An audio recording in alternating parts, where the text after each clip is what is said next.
Trabaja en Málaga, vuelvo a repetir, uno de los pioneros de la nueva medicina, que se va abriendo paso, en televisión ya ha salido varias veces, en la prensa va a salir, ha salido ya me parece en ABC de Sevilla, el domingo probablemente saldrá en el ABC Cultural de Madrid, y algo que como una mancha de aceite se va extendiendo, pero vuelvo a decir que serán los resultados, por los frutos los conoceremos. Y ya creo que nos interesa que hable él y escucharlo a él. Pues buenos días a todos. Una anécdota, retomando las palabras de él, es que mi madre, cuando conoció esta medicina, cuando ya tenía un poco de idea de ella, entonces me hace un día un comentario, dice: ahora entiendo por qué hay tantas enfermedades y tanto cáncer, dice, porque se está perdiendo el confesionario, dice, por eso antes había menos. Y parece una bobada, pero cuando me explique qué es la nueva medicina, probablemente lo vais a entender mucho mejor. Esto es, por primera vez en la historia, podemos trabajar con leyes de la naturaleza. Es decir, los médicos hasta ahora veníamos trabajando con hipótesis, con axiomas no contrastados, con mucha especulación. Eso hacía que mucha gente sometida, cinco pacientes con un mismo tratamiento, dieran 5 resultados diferentes. Es decir, la medicina clásica es una maraña de interpretaciones, una maraña de especulaciones, pero es la única ciencia, por llamarla de alguna manera, que trabaja sin leyes. Y así como los físicos y los matemáticos pueden hacerlo, los químicos, de hecho la medicina entra en la Academia de Ciencias francesa a finales de 1800, es considerada ciencia, pero realmente los médicos que hemos hecho medicina clásica no la hemos visto nunca como tal ciencia, porque era todo especulativo y además aproximativo. En ningún momento veíamos unos resultados de causa-efecto. Por primera vez en la historia, un médico alemán, Reinkehr Hammer, que es un catedrático de medicina alemán, o sea, no era precisamente un inculto en medicina, es físico, es médico, es especialista en medicina interna, especialista en oncología, especialista en psiquiatría, especialista en radiología. Aparte de eso, le sobraba tiempo e hizo teología, pero de las especialidades de hacerlas, es decir, de 3 años por especialidad. Entonces ha sido durante 15 años jefe de varios servicios hospitalarios en hospitales universitarios alemanes, y él llevaba ya en la década de los 70, llevaba ya un tiempo dándose cuenta de esto que os he dicho al principio, que es una ciencia muy especulativa, que es una ciencia que no encajaba en la mayoría de los casos. Él veía que faltaba algo, que no había orden ni concierto. Pero a raíz de la muerte de un hijo suyo, además es una muerte incluso que es famosa, porque fue a causa de un disparo que le dio Víctor Manuel de Saboya, es el príncipe heredero de la casa de Saboya, no sé si recordaréis que en un tiroteo en la isla de Córcega, una bala perdida le dio a un chico que dormía en la cubierta de un barco. Este era el hijo de Hammer. Recibió un impacto de bala, estuvo durante 6 meses entre la vida y la muerte en un hospital y al final murió. Hammer se reprocha a sí mismo, él ya llevaba intuyendo algo de la nueva medicina antes de la muerte de su hijo, y se reprocha a sí mismo el que no haya tenido el coraje de sacarle de la medicina clásica y tratarlo como él presumía. De resultas de esta muerte, Hammer se coge un cáncer de testículo y su mujer, que es médico oncóloga en el hospital con él, coge un cáncer de mama izquierda, un intraductal de mama izquierda. La pregunta que se hace Hammer es cómo es posible que 2 personas completamente sanas hasta ahora, jóvenes todavía, de golpe y porrazo, los dos, coincidiendo con un hecho traumático en nuestra vida, los dos tengamos un cáncer. Entonces ellos dos como oncólogos, en ese momento él además lleva la jefatura del servicio de oncología del Hospital Universitario de Tübingen, es el único caso en Alemania, que es tanto como decir en Europa, que ha sido jefe de 3 servicios de un hospital universitario a la vez. O sea, esto aquí en España sería imposible, que un solo médico pudiera ser jefe de 3 servicios de un hospital clínico. Era jefe de radiología, de oncología y de medicina interna. Es decir, tenía a su alcance la posibilidad de investigar in situ de una manera que otros no hubieran podido. Él se plantea su cáncer y el de su mujer, pues con la manera lógica, es decir, nos queda poco tiempo y ya sabemos cuál es el protocolo oficial. Ellos mismos lo están aplicando. El protocolo oficial pues es cirugía, quimioterapia y radioterapia. Sabe, por tanto, de antemano cuál es el resultado en el 95% de los casos. Y él se subleva ante esa posibilidad y, sobre todo, animado por el hecho de ver que hay un incidente altamente dramático en la vida de los dos que pudiera estar relacionado con la aparición de su enfermedad. Se va a buscar al hospital universitario y empieza a hacer una cosa que hasta ahora la medicina no había hecho nunca. Bueno, sí había hecho, pero tan antiguamente que ya ni se recuerdan los libros de medicina, que es preguntarle al paciente por qué cree que está enfermo. Es una pregunta que nunca hemos hecho los médicos y que en nuestros manuales no viene nunca. Entonces él empieza a preguntar a todo el enfermo que tiene cáncer en su hospital, y de hecho tiene allí muchísimos, si ha vivido alguna historia o algún incidente altamente traumático en su vida anterior a la aparición del cáncer. Y para su sorpresa se encuentra que absolutamente todos refieren una historia altamente dramática antes de la aparición de su enfermedad, en un tiempo anterior a su enfermedad. En un principio lo que constata es que todos, absolutamente todos, tienen ese hecho dramático. Pero claro, empieza a coger por tipos de cáncer, por tipo de enfermedad, y a preguntar, por ejemplo, a 100 mujeres que tengan intraductal de pecho izquierdo, que sean diestras, a preguntarles si han tenido, a ver si encuentra un denominador común entre las 100. Y la sorpresa tremenda de Hammer es que encuentra ese denominador común en las 100. Es decir, va encontrando enfermedad por enfermedad un denominador común exclusivo de esa enfermedad. Las 100 mujeres con ese carcinoma intraductal de mama izquierda, las 100 mujeres tienen un mismo incidente en su vida, un mismo hecho traumático con un mismo colorido, que es denominador común para las 100. Pero si coge 100 riñones se encuentra exactamente igual. Si coge 100 pacientes con un cáncer de pulmón encuentra también que los 100 tienen un denominador común distinto del de los riñones, distinto del de la mama. Es decir, él en un principio lo que encuentra es la relación que hay entre la psique, es decir, entre las vivencias de la persona y el tipo de órgano lesionado. Relaciona, por tanto, la psique con el órgano. La sorpresa más grande que se lleva él es al darse cuenta que no es de una relación causa-efecto del 90 o del 95%, que ya sería muy para tener en cuenta, sino que es del 100%.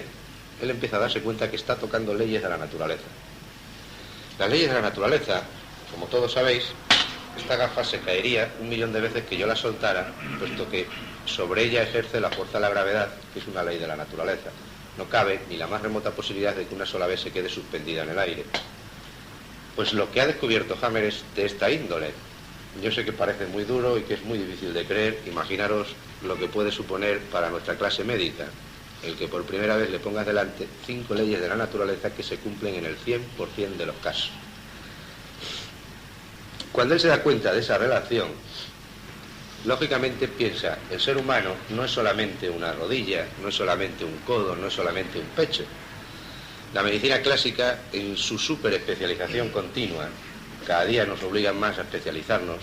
Nos encontramos, por ejemplo, que si a una persona le duele la rodilla va a un traumatólogo, pero ese traumatólogo le deriva a un compañero que es a la vez también traumatólogo, pero más especialista que él en la rodilla, con lo cual al final el traumatólogo especialista en rodillas solo sabe de rodillas. ¿Qué está haciendo? Perder, lógicamente, la visión del conjunto. Es decir, tratamos el cuerpo humano por piezas, por partes, separado del todo. Y Hammer lo que sí tiene es una conciencia muy clara de la unidad del ser humano. Y él lo que se da cuenta es que el ser humano tiene psique, si queréis del griego alma, cerebro y órgano. Y él dice, ¿qué pasa si yo estoy encontrando la relación que hay entre la psique y el órgano? ¿Qué está pasando mientras tanto en el cerebro? Él es radiólogo y está harto de hacer escáner y nunca ha visto en el cerebro ninguna señal de nada. Entonces todos sabemos que el cerebro rige todas las funciones del cuerpo. Sin embargo, la medicina clásica eso lo olvida sistemáticamente. Todos sabemos que el cerebro controla las funciones de todos los órganos, de todos los tejidos y que está conectado con todas las células. Es más, la medicina clásica admite que una célula, solo una célula, es capaz de recibir del orden de 55.000 estímulos simultáneos bioquímicos, estímulos bioquímicos, simultáneamente, por neurotransmisores. Sin embargo, la medicina solo conoce del orden de 20. Hasta 55.000 le quedan unos cuantos. Pero ya en cuanto a lo que son estímulos bioeléctricos, es incalculable la posibilidad que tiene una sola célula de recibir información simultánea. Sin embargo, toda esa información la echamos a un lado porque no nos interesa y seguimos investigando sobre la celulita, que si los oncogenes, que si la célula hace, que si la célula deshace, como si la célula fuera un ente aislado completamente del resto del organismo, ella llevara su propia vida y se mantuviera completamente ajena a las órdenes cerebrales. Hammer sabe que eso es incierto, que eso es mentira, y además hay cantidad de muestras cotidianas que avalan este principio de Hammer de relación psique-cerebro-órgano. Todos sabemos que un estudiante, a la hora de presentarse a un examen, si está nervioso se le puede soltar el vientre y hacer una colitis. Todo médico lo entendería normal y diría, bueno, eso es producto del estado de ánimo que tú tienes. Nos dan un susto y nos aumenta la frecuencia cardíaca, también es normal, nadie se va a asustar por eso. Tenemos una situación que nos repele un poco y los pelos se nos ponen de punta. O sea, también hay, por lo tanto, un mecanismo que hace que por el estado emocional se intervenga a nivel cerebral y el cerebro dé una orden a los músculos erectores de los pelos. Eso lo asume toda la medicina. La úlcera se llama ya últimamente úlcera de estrés, como dando por hecho que el estrés es causante de una úlcera de duodeno. Se habla también del infarto de miocardio y se habla de las personas de riesgo. Estás trabajando mucho, tienes muchos problemas, te va a dar un infarto. Bueno, pues hasta ahí la medicina no le queda más remedio que asumir y admitir, y entra dentro de su lógica esa posibilidad, pero cuando hablamos de enfermedades mayores, la medicina la coge, lo echa a hablar y dice, bueno, esas enfermedades que hemos hablado hasta ahora son psicosomáticas, que las trate el médico de cabecera o el médico de pueblo o el psiquiatra, pero déjanos para nosotros los cánceres y las enfermedades graves, que esas somos nosotros aquí los entendidos en la materia. Somos súper especialistas, hemos perdido la visión de conjunto y sin embargo nos arrogamos el derecho a tratarlas porque conocemos más de ellas que nadie. La equivocación es manifiesta y el sentido de investigación va totalmente equivocado, como Hammer demuestra. Hammer, ante la posibilidad de que el cerebro pueda dar alguna señal de lo que está pasando a nivel psíquico y a nivel orgánico, se sienta un día delante de un escáner cerebral. Él tiene en su hospital escáner y la posibilidad de mandarlo, puesto que es el jefe de servicio. Y empieza a hacer un escáner cerebral, cosa que hasta ahora no se había hecho nunca, en aquellos pacientes que tienen una patología no neurológica, no cerebral, por ejemplo, un cáncer hepático. Y todos sabemos que en la radiología, y actualmente así se mantiene, hay unas imágenes, en la radiología de escáner, hay unas imágenes que nunca la medicina ha sabido explicar.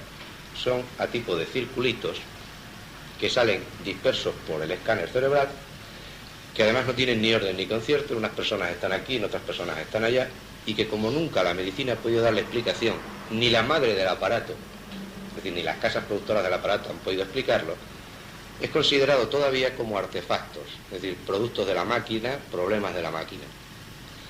Hammer se sentó por primera vez delante de un escáner a ver si esos artefactos tenían algo que decirle en la relación causa-efecto. Y para su sorpresa comprueba que esas 100 mujeres que tenían un carcinoma intraductal de mama, las 100 mujeres tenían un redondelito de esos, un artefacto, en la misma zona del cerebro, que paradójicamente es la zona del cerebro que rige la mama izquierda.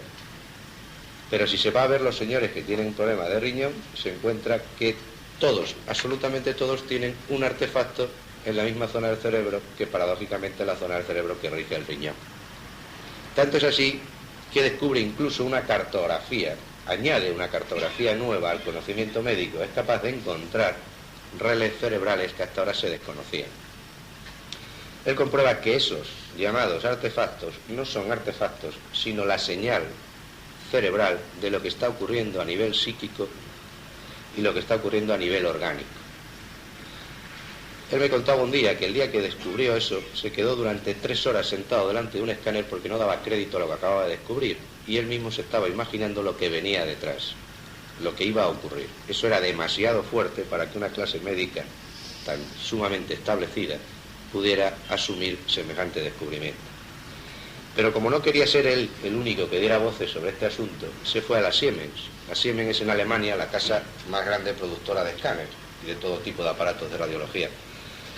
Entonces su sorpresa es al entrevistarse con el ingeniero jefe de la Siemens y plantearle lo que acaba de descubrir, es que el ingeniero jefe de la Siemens le dice, pues mire, no está usted muy descaminado de lo que nosotros pensamos, porque nunca hemos creído que esas imágenes fueran artefactos. La máquina no puede producirlas, pero como la clase médica no puede explicarlas, ni nosotros tampoco, sigue así en el ambiente. Pero esto podemos salir de duda. Vamos a hacer un protocolo bien hecho y durante 6 meses vamos a estudiar con 2 máquinas diferentes a ver si realmente son artefactos o van en la cabeza del individuo. El protocolo es muy sencillo y la manera de investigarlo es tremendamente fácil, y hoy por hoy cualquier servicio de radiología, cualquier hospital puede hacer lo mismo si se pone a ello. Si está dentro de si es el artefacto, lo está produciendo la máquina y la máquina lo produce en esta dirección y aquí está la cabeza del señor, hagamos una foto en este momento y saldrá el artefacto aquí. Pero si giramos la cabeza, saldrá en otro lado de la cabeza, si es la máquina quien lo produce. Ahora, si al girar la cabeza en una segunda toma, el artefacto gira con la cabeza, es que está en la cabeza, porque la máquina seguiría produciéndolo en esta dirección. Lo hacemos con otra máquina diferente, de otro modelo, y efectivamente vuelve a ocurrir lo mismo. Lo que era un protocolo para 6 meses, en 2 meses certificó la Siemens con 5 ingenieros de la Siemens que efectivamente esas imágenes estaban en el cerebro humano y que eran la señal irrefutable de las enfermedades orgánicas y, lo que es peor todavía, del conflicto que las produce. Y es cuando Hammer postula su primera ley. Esta ley se llama la ley férrea del cáncer, porque es la ley de hierro del cáncer, porque se cumple en el 100% de los casos. Y no solamente vale para el cáncer, que es lo que más duro. Se llama ley de hierro del cáncer y de las enfermedades similares al cáncer. La palabra esta maldita de cáncer, en la medicina que nosotros trabajamos, ha perdido todo su contenido y ha perdido toda su fuerza y toda su tragedia. Hammer, la primera ley, dice así: todo shock psíquico altamente traumático, hiperagudo, que te pilla a contrapié y vivido en aislamiento, produce una rotura de campo electrofisiológico de un área concreta del cerebro. Y a partir de ese momento, desde ahí se lesiona el órgano que esa parte del cerebro rige.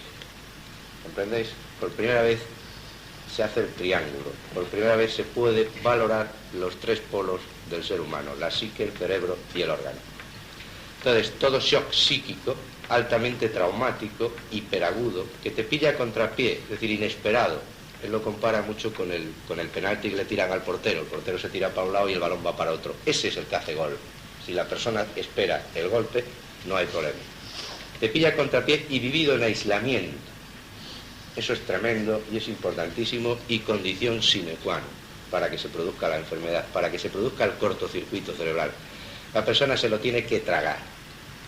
Lo lleva por dentro y le está dando vueltas continuamente. Lo vive en soledad, en aislamiento. No lo comunica. Eso, mientras dura esa situación conflictual, dura un cortocircuito a nivel cerebral. Y desde ahí se manda un error de codificación al órgano.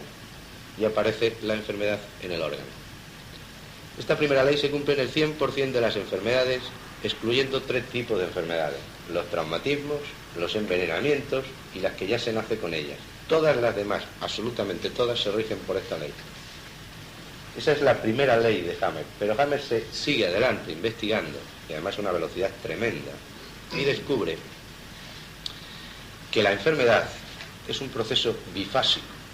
Hasta ahora la enfermedad solamente se tiene en cuenta desde el momento que da su primera sintomatología o que es descubierta por una prueba radiológica o por una prueba fortuita en un hospital, pero nada más. Y el proceso empieza en el momento que aparece el primer síntoma de enfermedad hasta que la enfermedad termina. A ver, se da cuenta de que eso no es cierto. ¿Por qué? Porque lo primero que le llama la atención en el escáner cerebral, él a partir de ese momento, lógicamente todos trabajamos con escáner cerebral y lo primero que se le pide al paciente es un escáner cerebral. Eso es una prueba científica además irrefutable. Hammer puede hoy día, y algunos ya podemos hacer alguna cosilla también sobre ese punto, con un escáner cerebral, sin saber la historia del paciente, se le puede diagnosticar perfectamente de todo lo que tiene, de lo que ha tenido, en qué fase se encuentra y qué lo ha producido. O sea, casi nada. Y ese escáner cerebral, dentro de la ciencia, va a misa. Porque es una prueba científica, esto no es una especulación, esto no es medicina alternativa, ni es una medicina especulativa. Esto es, señor mío, aquí tenemos un escáner y vamos a ver si es verdad o mentira lo que yo digo, comparándolo después y contrastándolo con la historia clínica del paciente. Eso es lo más tremendo que Hammer ha aportado a esta medicina. Y él, al seguir investigando en el escáner, descubre que el tipo de artefacto es de 2 formas. Que si hay 100 personas con un problema de riñón, 50 tienen, por ejemplo, un artefacto en forma de diana, es decir, un círculo con un punto en el medio, y los otros 50 lo tienen en forma de mancha. Es un círculo redondo, pero una mancha negra, un edema cerebral. Entonces, cuando se da cuenta, preguntando a los pacientes, que los que lo tienen en diana tienen el conflicto activo, están viviendo el conflicto en ese momento. Le pregunta sobre el contenido del conflicto y dice: sí señor, yo todavía estoy enfadado con mi hermano, o yo todavía estoy pendiente de la herencia de mi tía. Pero, sin embargo, aquellos que tienen la mancha, todos han tenido el conflicto, pero todos lo han resuelto. Y vuelve a encontrarse el 100%. No hay un individuo con una imagen en diana que diga yo ya he resuelto ese conflicto. Ni hay ningún individuo con esa imagen en mancha que diga yo no he tenido nunca este conflicto. Ocurre siempre en el 100% de los casos. Y además, paradójicamente, a nivel orgánico, existe una sintomatología de conflicto activo y una sintomatología de conflicto en solución. Entonces Hammer descubre la segunda ley, que es la ley del carácter bifásico de las enfermedades. Y la dice así, dice, toda enfermedad es un proceso bifásico, tanto en cuanto la persona resuelva el conflicto. Es decir, que hay una primera fase de enfermedad, que es la fase de conflicto activo, cuando la persona está está con el conflicto viviéndolo en ese momento. Y hay una segunda fase que se desencadena siempre que la persona resuelve su conflicto. Y en ese momento la solución ocurre también, lo mismo que en fase activa, a los tres niveles. A nivel psíquico, esa persona ha resuelto el conflicto. A nivel cerebral, lo que antes era una diana aparece en forma de mancha. Y a nivel orgánico, lo que antes era enfermedad, empieza la fase de curación orgánica. Es decir, el cerebro da inmediatamente la orden de restitución del daño causado. Esto a nivel terapéutico es años luz de lo que hasta ahora conocía la medicina. Y lo más impresionante, y lo vuelvo a repetir y me gusta recalcarlo mucho, es que es ley de la naturaleza. Se cumple en el 100% de los casos. Pero sin embargo él se encuentra ahí un muro impresionante. Mucha gente que está en conflicto en solución por su imagen cerebral, tiene una mancha, y a nivel de psíquico, hablando con el paciente relata que tuvo el problema pero que ya lo ha resuelto. Sin embargo, en ese momento es cuando empiezan a aparecer los síntomas a nivel orgánico. Y no le encaja, parece que eso se le sale de la ley. Dice, verás tú que no hemos descubierto ninguna ley. Entonces él ve que no guarda relación el estado emocional del paciente, el estado cerebral y algunas enfermedades. Porque en la fase activa no han dado señal y sin embargo en la fase de solución empiezan a dar señal, empiezan a dar sintomatología. Él tiene que investigar en ese momento lo que es embriología y se encuentra que la embriología es el estudio, medicina, desde el momento de la fecundación hasta el momento del parto, la evolución del embrión, de cómo se va formando. Nosotros los médicos, yo hice primero aquí en Málaga, pero vamos, en todas las facultades se estudia lo mismo, sabemos de embriología lo que aprendemos en el primer trimestre del primer año de medicina en anatomía 1. Una vez aprobado ese trimestre, sigues para adelante y no vuelves a tocar la embriología en el resto de la carrera ni de la práctica médica. Por lo tanto, la bibliografía que hay sobre eso es simplemente una bibliografía descriptiva de cómo se va formando el feto, pero parece ser como que la naturaleza no tenía mayor intención en esa formación y no en otra, que es un hecho como puramente casual, de alguna manera se tenía que formar, ya hemos descubierto cómo, pues aquí cerramos el capítulo. Y entonces es cuando James se tiene que poner a hacer el trabajo solito, a investigar qué importancia tiene que un órgano esté formado por un tejido o por otro. Todos sabemos en medicina que todo el organismo está formado por solamente 3 tejidos, lo que llamamos 3 hojas blastodérmicas, que son el endodermo, el mesodermo y el ectodermo. Bien, James se pone a ver qué importancia tiene que un órgano esté formado por mesodermo o por ectodermo, y es cuando descubre que su tercera ley, que es la confirmación de la segunda, descubre cómo funciona cada tejido del organismo en conflicto activo y en conflicto en solución. Y la sorpresa es que se encuentra que el 80% de las enfermedades actualmente diagnosticadas como enfermedades son la fase de curación de los conflictos. Es decir, que un cáncer, por ejemplo, intraductal de mama en una mujer, al ser un ectodermo, el ectodermo en fase activa de conflictos pierde sustancias, se hacen úlceras, agujeritos en los conductos galactóforos de la mama, pero la mujer no lo nota, ni el médico tampoco, porque no da sintomatología. Sin embargo, a nivel cerebral tendría la imagen en diana y a nivel psíquico esa mujer tendría el problema activo. Pero si la mujer resuelve el conflicto, inmediatamente viene la orden cerebral de curación del daño causado. Y yo siempre pongo un ejemplo que vais a entender rápidamente, porque supongo que esto es demasiado espeso para los que no son médicos.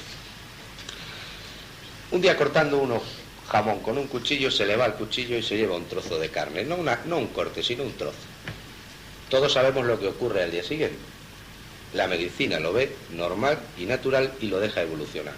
Al día siguiente lo que va a ocurrir es que se va a inflamar la zona alrededor de la úlcera y se van a empezar a reproducir los tejidos del borde con la intención de cerrar el agujero, de restaurar el daño, de tapar el boceto. Durante ese tiempo la zona va a estar más o menos enrojecida, inflamada, y el cerebro está dando la orden, dio la orden inmediatamente después del corte de restaurar el daño causado. Nadie se le ocurriría ir a un oncólogo a que le hiciera una biopsia con esa herida. Pobre de él si se le ocurre ir. Y más si el oncólogo le hace caso, que sería difícil, y le saca una muestra del borde de la herida y la lleva y se la manda al patólogo. Sin decirle nada al patólogo, porque si le dice algo, el patólogo ya sé lo que va a decir. Pero si no le dice nada, el patólogo firmará eso como un epitelioma, como un cáncer de piel. Y resulta que ahí lo que se está produciendo es el relleno de un agujero. Bien, pero en la mama que hablábamos antes, nadie ha visto la primera fase de la enfermedad, la fase de conflicto activo. Todo el mundo, lo que ha visto, toda la clínica ha visto hasta ahora, la fase de solución, que es la aparición de un edema alrededor de las úlceras, de los canales galactóforos de la mama, y una proliferación celular en los bordes de las úlceras tendente a rellenarla. Pero claro, como da inflamación y da molestias, la mujer sale corriendo al ginecólogo, el ginecólogo ve eso anormal, fuera de lugar, le hará una biopsia y la biopsia será diagnosticada de carcinoma intraductal de mama.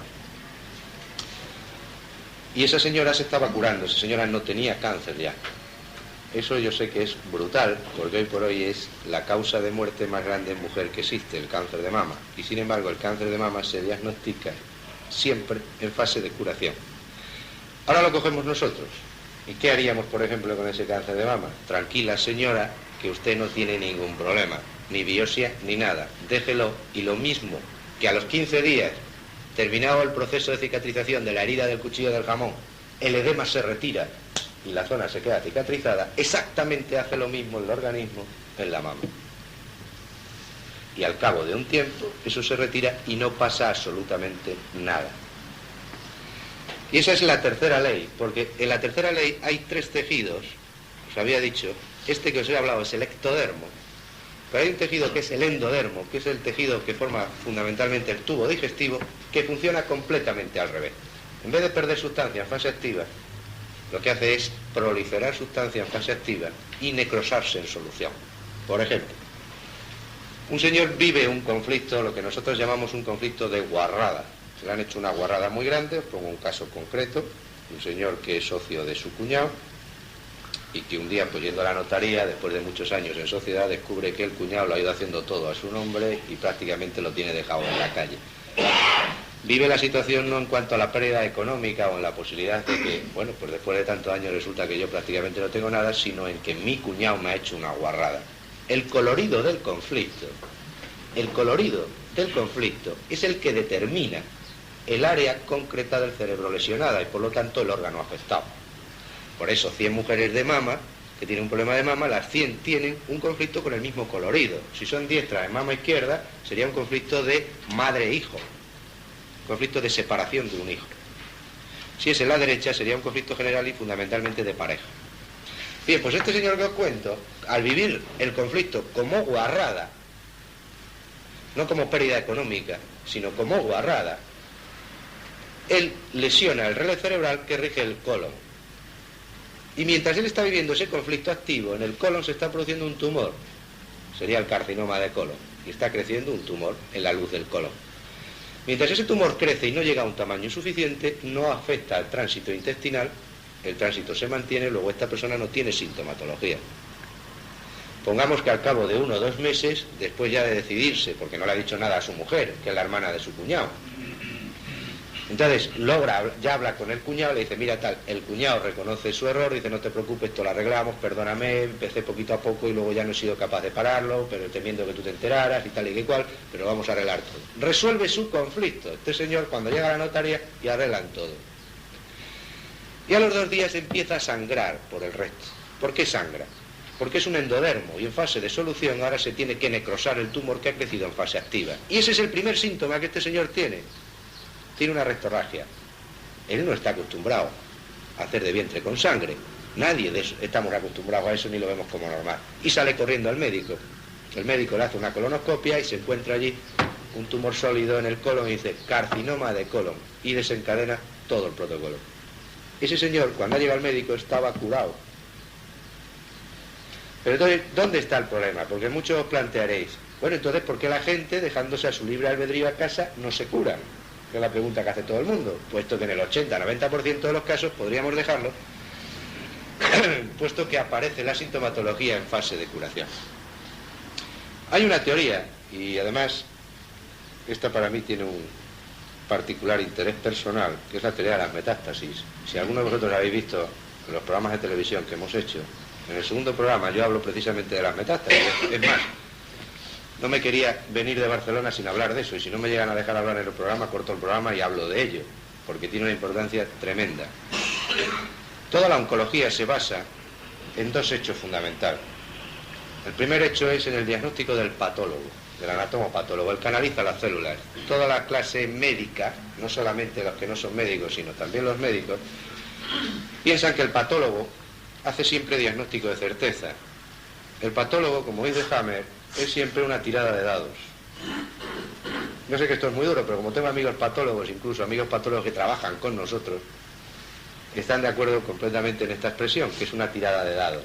Es decir, un patólogo, es muy triste decirlo, pero lo vais a saber, no sería nunca capaz de diferenciar una proliferación celular tendente a formar un callo de fractura de un señor que le ha pillado un coche y le ha roto el fémur, de una proliferación celular tendente a formar un osteosarcoma. Si no se le dice de quién procede la muestra que va a poner en el microscopio.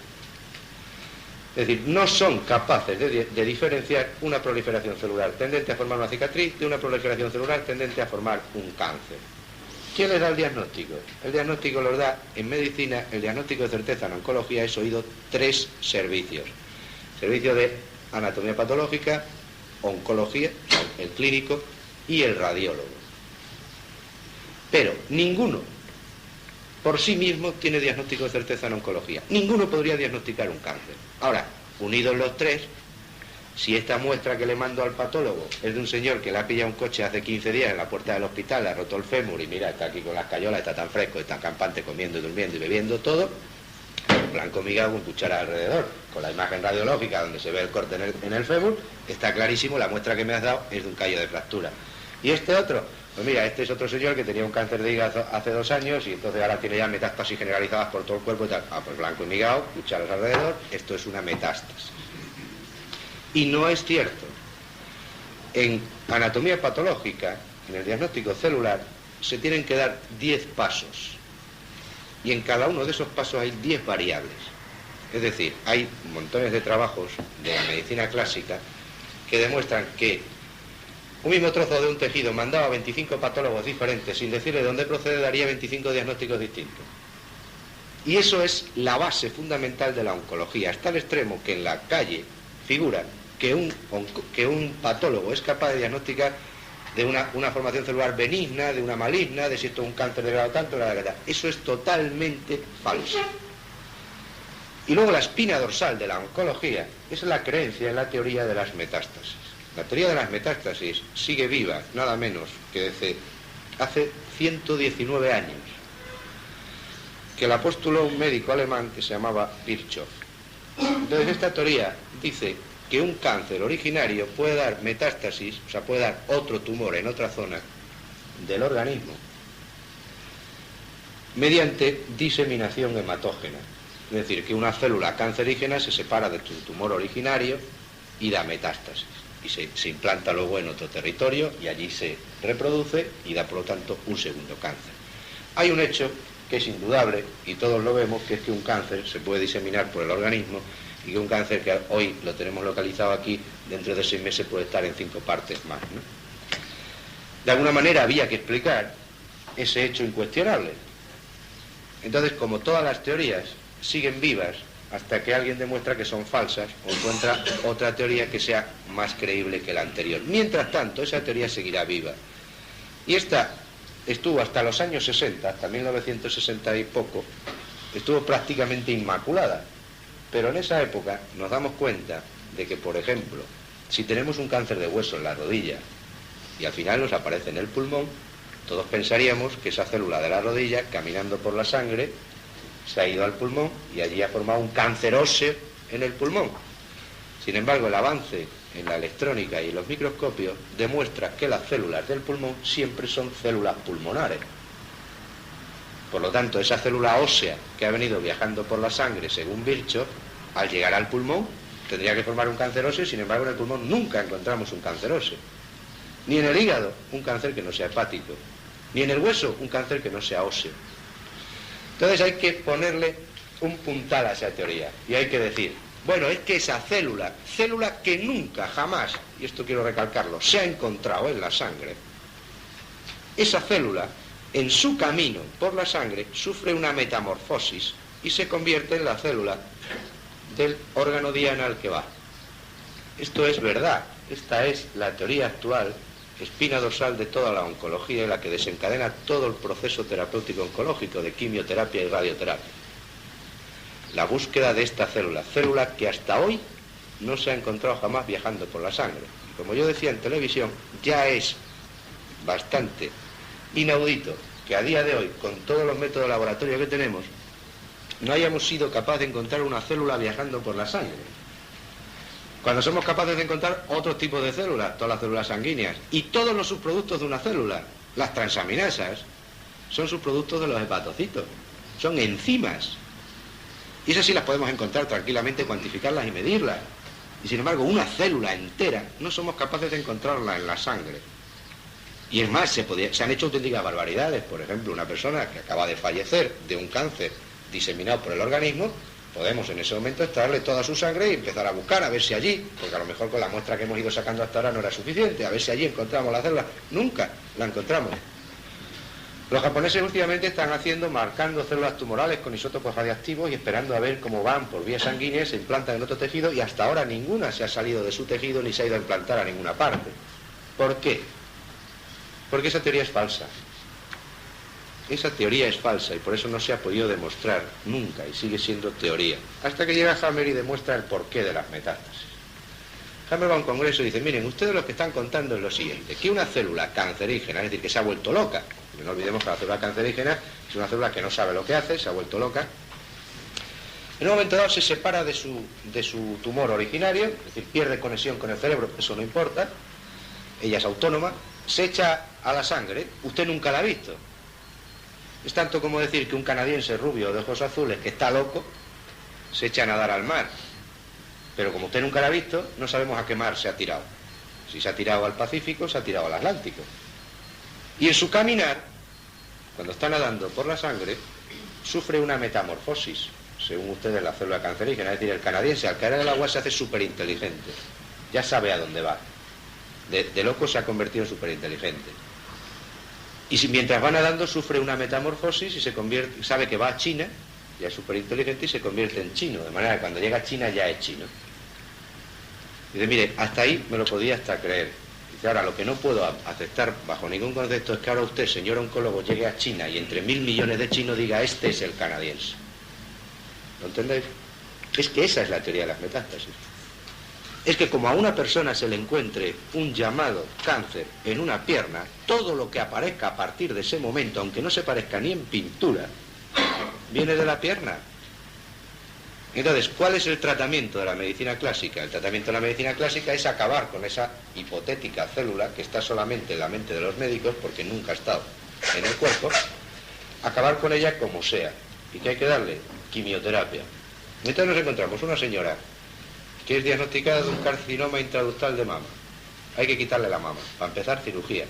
Es un bultito que mide 1 centímetro y está detrás del pezón, o sea, muy alejado de la parrilla costal. Pero vamos a quitarle toda la mama. ¡Hala! Le hacemos una mastectomía total. Pero como pensamos en esa maldita célula que se puede haber escapado, vamos a radiar la zona. Porque si radiamos la zona vamos a chicharrar no solamente las propias, sino también las extrañas. Radiamos. Y después, por si las moscas, ya se había escapado incluso de la zona y andaba bailando por ahí, le vamos a dar quimioterapia durante 1 año. Y le ponemos un protocolo de quimioterapia. Con lo cual la persona que es mucho más fuerte de lo que la medicina se cree, aguanta todo ese proceso. Y al cabo de 5 años, revisión periódica tras revisión periódica durante 6 meses, le aparece una osteolisis, una descalcificación de una vértebra o una descalcificación de la cabeza del fémur derecho. Entonces le hacen una gammagrafía ósea, sin biopsia ni nada del fémur, no hace falta. Y una gammagrafía ósea, que no es una prueba diagnóstica, la convierten en diagnóstica para decirle a la señora: tiene usted una metástasis de hueso, después de 5 años. La pregunta mía es siempre la misma: ¿dónde narices ha estado esa célula durante 5 años? Es decir, estamos hablando de una célula que salió hace 5 años de la mama, que ha aguantado cirugía, radioterapia y quimioterapia, y está donde, en el fondo del mar, metida en un cofre de hierro y aguantando todas estas historias, y al final, después de 5 años, aparece en el hueso de la cadera y hace que el oncólogo le diga a la señora: señora, tiene usted una metástasis ósea después de 5 años, o después de 22, como tengo yo un caso. A los 22 años le aparece una metástasis. Santo Dios, ¿alguien conoce una célula que pueda vivir 5 años? Una célula que viva 5 años. Sin embargo, eso, que lo conocen todos los médicos, no se para ni siquiera a pensarlo. Solo la neurona vive desde el momento que nacemos hasta el momento que morimos. Precisamente en el único sitio donde no se dan cánceres, en las neuronas. Entonces, ¿qué es lo que pasa? Que al no saber, la oncología está pegando tumbos de un lado para otro. Lo que Hammer demuestra es que eso es totalmente falso. ¿Y qué dice Hammer? En un proceso oncológico, desde el momento que una persona se dice: usted tiene un cáncer, ¿eso qué es? Un shock psíquico altamente traumático, hiperagudo, que te pilla a contrapié y vivido en aislamiento. Es el propio diagnóstico y el proceso oncológico el que va desarrollando las metástasis. Y así encontramos que una mujer hace miedo a morir porque tiene 32 años y le han diagnosticado un cáncer. Y al hacer miedo a morir, lesiona el relé cerebral que rige el pulmón. Y al cabo de 2 meses tendrá una suelta de globos en el pulmón. Y entonces llegará el médico y dirá: ¿ves cómo era verdad que lo que tenías en el pecho era un cáncer de mama? Ya tienes una metástasis pulmonar. Y no tiene una metástasis pulmonar proveniente de la mama, porque además el intraductal de mama es un ectodermo y el pulmón es un endodermo, es un adenocarcinoma. No se parecen ni en pintura, pero claro, si ha sido diagnosticada antes del pecho, esto es una metástasis. Pero puede que esa mujer no haga miedo a la muerte, porque no le preocupe la muerte, y entonces no le sale en el pulmón. De ahí el hecho, no sé si os habréis dado cuenta, de que las metástasis son imprevisibles. Un mismo tipo de cáncer puede dar una metástasis aquí o allá o en el otro lado. No se sabe nunca dónde puede llegar a darla. No hay ni orden ni concierto en la producción de las metástasis. Se debía suponer que, bueno, que este tipo de cáncer da metástasis. No. Esa señora con 32 años no le preocupa la muerte, lo que le preocupa son que tiene 2 hijos pequeños en el mundo y que si ella se muere, sus hijos van a quedar abandonados. Y hace un miedo a dejar a sus hijos en la indigencia. Y eso lesiona el relé cerebral que rige el hígado. Y esa mujer tendrá una metástasis hepática en el paso de 6 meses, 1 año.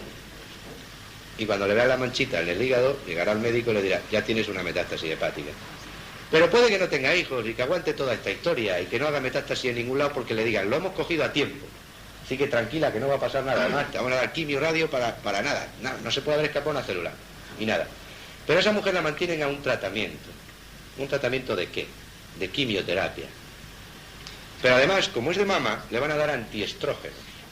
Y al darle antiestrógenos, unas pastillitas, le van a quitar el libido. Es decir, esta señora va a perder su apetito sexual. Y tiene 32 años. Y tiene un marido joven. Y entonces esta mujer coge y al cabo del tiempo sufre una tremenda desvalorización de sí misma en el terreno sexual. Ya no puedo darle a mi marido lo que mi marido necesita. Y esa desvalorización sexual afecta a la pelvis. Y en fase activa de conflicto, como es un mesodermo, perderá sustancia, es decir, se harán agujeritos en los huesos. Mira tú por dónde, al cabo de 2 años, un gracioso de médico se le ocurre hacer una gammagrafía ósea y encuentra esos agujeritos y le dice: tienes una metástasis ósea. Y eso lo puede haber encontrado hace 5 años de haberle quitado la mama. Entonces ahí aparece el follón. Porque la señora recibe este segundo diagnóstico como diciendo: ya no tengo escapatoria. Si después de 5 años luchando contra él, ahora me vuelve a aparecer, de esta ya no salgo. Y entonces es cuando hace miedo a la muerte. Y aparece